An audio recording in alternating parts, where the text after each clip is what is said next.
রাতটা ছিল ভীষণ শান্ত। স্বামী স্ত্রীর মধ্যে কোনো একটি বিষয় নিয়ে বেশ তর্ক হয়েছিল। কথা না বলাটাই দুজনে শ্রেয় মনে করল। গভীর রাতে স্বামীর ঘুম ভেঙে গেল। পানির প্রচণ্ড তৃষ্ণা পাওয়ায় সে চুপচাপ রান্নাঘরের দিকে এগিয়ে গেল। পিছন থেকে স্ত্রী এসে শান্ত গলায় বলল, জলটা তুমি নিজে নিলে কেন?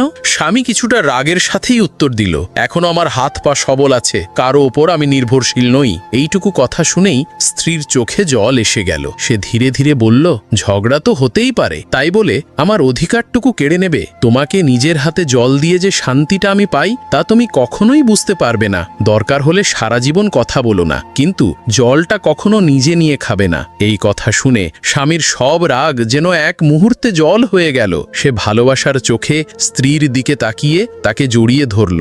ঝগড়া সেখানেই শেষ। 10 বছর পর আবারও এক রাতে স্বামীর ঘুম ভেঙে গেল।